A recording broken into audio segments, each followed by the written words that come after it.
प्यारे विद्यार्थियों, आज हम लोग अष्टांग हृदय का 13 चैप्टर दोष उपक्रमणीय अध्याय करेंगे। तो आप सबको ये पता ही है कि जो अष्टांग हृदय है ये पद्य फॉर्म में है, और अगर इन सूत्रों को अच्छे से याद करना है तो इनको अगर हम लय में याद करेंगे तो आपको ये लय भी समझ में आएगी और जल्दी से लर्न भी हो जाएगा। तो पहले मैं थोड़ा सा हिंदी में इसका अर्थ बता देती हूँ और फिर आप लोगों को कैसे इसको याद करना है वो बताती हूँ। तो जैसे दोष उपक्रमणीय है, तो दोष यानी वात पित्त कफ, और उपक्रमण का मतलब होता है चिकित्सा, यानी जो दोष शरीर में बढ़ या घट जाए। अब दोषों के अंतर्गत रस आदि धातुएँ, पुरीश आदि मल सब, यानी उनकी सबकी चिकित्सा करने की बात कही गई है। तो इस जो अध्याय में 13 चैप्टर जो है अष्टांग हृदय का, उसके अंदर वात पित्त कफ इन तीनों की चिकित्सा कैसे करनी है ये बताया गया है। तो पहले इस सूत्र को मैं गा के बताती हूँ कि इस सूत्र में तुम लोगों ने इसको गाना कैसे है, और फिर तुम्हें याद भी रहेगा और उस एक एक शब्द का मीनिंग तुम्हें समझ में आना चाहिए। तो इसको गाना ऐसे है।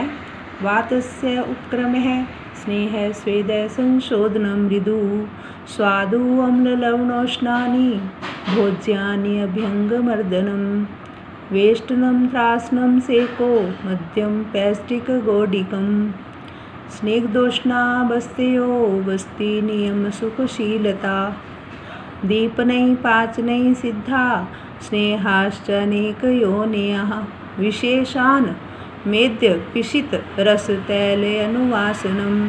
तो एक बार फिर से रिपीट करती हूँ ताकि आपको इसकी लय समझ में आए। तो अभी तो तोड़ के बोला था मैंने कोई शब्द को, और आपको लय में अगर याद हो जाएगा तो ज़्यादा अच्छा रहेगा। वातस्य उपक्रमे स्नेह स्वेद संशोधनम मृदु साधु अम्ल लवणोष्णानि भोज्यानि अभ्यंगमर्दनम वेष्टनम त्रासनम सेको मध्यम पैष्टिकगौडिकम स्निग्धोष्णाबस्त्यो बस्ति नियमः सुखशीलता दीपनै पाचनै सिद्धा स्नेहाश्च अनेक योनयः विशेषान मेद्य पिशित रस तैल अनुवासनम। अब देखो एक एक शब्द का अर्थ देखो ध्यान से। वातस्य उपक्रम है, तो यानी वात की चिकित्सा की बात की गई है कि वात की चिकित्सा क्या है। तो उसमें सबसे पहला शब्द है स्नेह, तो यानी स्नेहन करना चाहिए। स्नेह पान भी कर सकते हैं, लोकल एप्लीकेशन भी कर सकते हैं, क्योंकि वो स्निग्ध जो गुण है वात के रुक्ष गुण को कम करेगा। स्वेदय, देखो वात दोष जो है वो शीत होता है और स्वेद जो है उष्ण होता है, तो यानी स्वेदन करने से भी वात की चिकित्सा हुई। संशोधनम मृदु, तो अगर वात वृद्धि होती है तो हम मृदु संशोधन ही दे सकते हैं। ज़्यादा संशोधन करने से अगेन वात वृद्धि हो जाएगी, इसलिए मृदु संशोधन करना चाहिए। और इसमें जो रस लेने हैं वो हैं स्वादु, स्वादु मीन्स मधुर रस, अम्ल रस और लवण रस, और साथ में उष्ण भोजन, यानी कि उष्ण भोजनों का प्रयोग करना है, और भोजनों में मधुर अम्ल और लवण रस की अधिकता होनी चाहिए। अभ्यंग मर्दनम, अभ्यंग का मतलब पूरे शरीर पे मालिश करना, उपटन आदि लगाना, और मर्दन करना यानी जैसे दबाते हैं पैरों को और टांगों को, उनको अच्छे से दबाना, यानी जैसे पैरों में दर्द हो जाता है तो पैरों को दबाना है, वो मर्दन है। फिर है वेष्टनम त्रासनम सेको, वेष्टन का मतलब होता है पट्टी बांधना। जैसे तुम लोग रूटीन में कभी सिर दर्द हो तो माथे पे कपड़ा बांध लेते हो, तो वो वेष्टन में आ जाता है। और वैसे भी हाथ पाँव पे भी कहीं बांधने की ज़रूरत हो तो अगर शूल हो रहा है, पेन हो रहा है, तो वो कम होता है। ऐसे त्रासन, अब ये जो त्रासन वास्तव में ये मानसिक चिकित्सा हम कह सकते हैं, क्योंकि जब रजोगुण बढ़ जाता है तो उस समय रजोगुण में पेशेंट, जैसे भयज या शोकज अतिसार में क्या होता है, पेशेंट बहुत डर जाता है और उसको बार बार डायरिया हो रहा है। वात वृद्धि एक्चुअली उसका कारण होता है। और इस तरह से कभी कभी हिचकी लग जाती है, तो हिचकी में भी इसी तरह से साइकोलॉजिकल लेवल पे अगर त्रासन चिकित्सा करते हैं तो ये ठीक होता है, वात दोष ठीक होता है। त्रासनम, फिर सेको, सेको मीन्स सेक करना यानी हीट देना, और मद्य का सेवन करना।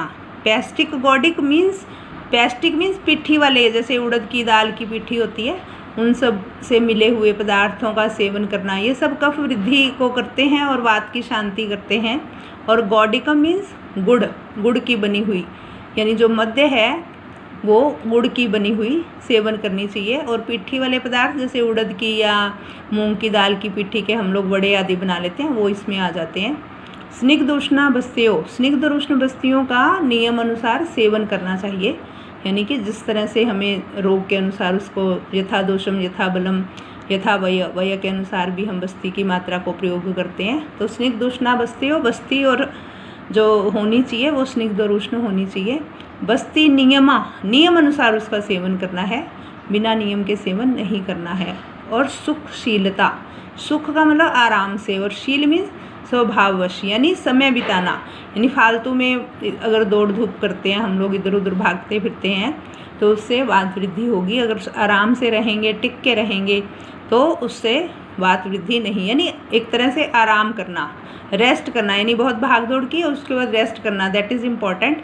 इसलिए सुखशीलता बताया। दीपनई पाचनई सिद्धा, यानी दीपन औषधियों से और पाचन औषधियों से जो स्नेह सिद्ध किए गए हैं, यानी जिनमें दीपन और पाचन औषधियाँ डालकर जो स्नेह सिद्ध किए जाते हैं, उनका सेवन करना चाहिए। और अनेक योनियाँ मीन्स अलग अलग जो योनि के प्राणी हैं, अलग अलग योनियाँ, यानी जो हमारे उसके सोर्सेज हैं। जैसे स्नेह के लिए तेल भी सोर्स, तेल सरसों का तेल भी सोर्स है, कोकोनट भी सोर्स है। तो अनेक प्रकार की योनियों की बात की गई है, और उसमें से भी विशेषान मेद्य पिशित। अब ये जो वर्ड मेद्य है, यानी मेदस्वी प्राणी, मोटे ताजे जैसे सुअर होते हैं, और पिशित होता है मांस, और रस मीन्स मांस रस। तो यहाँ पे शॉर्ट में यानी कि ये शब्द प्रयोग हुआ है, रस का मतलब मांस रस है। तो विशेष रूप से मेदस्वी प्राणियों का मांस, जैसे सुअर होगी, भैंस होगी, तो इनके मांस रस का सेवन करना चाहिए। और तैल अनुवासन, यानी कि जो तैल है, कोई भी तेल, यानी कि जैसे तिल तेल हो गया, तो इन सब तेलों को, यानी नारायण तेल, एरंड तेल, ये सब तेल हैं, इनकी बनाई हुई बस्तियां भी हम प्रयोग कर सकते हैं। तो ये थी वात की चिकित्सा। इस सूत्र को मैं फिर से रिपीट करती हूँ, इसको आप लोग ध्यान से याद कर लेना। वातस्य उपक्रमे स्नेह स्वेद संशोधनम मृदु स्वादु अम्ल लवणोष्णानि भोज्यानि अभ्यंगमर्दनम वेष्णम त्रासनम सेको मध्यम पैष्टिक गौडिकम स्निग्धोष्णा बस्त्यो बस्ती नियमः सुखशीलता दीपनैः पाचनैः सिद्धाः स्नेहाश्चनेक योनया विशेषान मेद्य पिशित रस तैल अनुवासनम। तो आज हम वात की चिकित्सा कर चुके हैं, कल को हम लोग पित्त दोष की चिकित्सा करेंगे। तो आप लोग इसको अच्छे से याद करो, अच्छे से समझो, ताकि तुम्हें कभी भी वात का रोगी आता है उसको आप अच्छे से ठीक कर सको।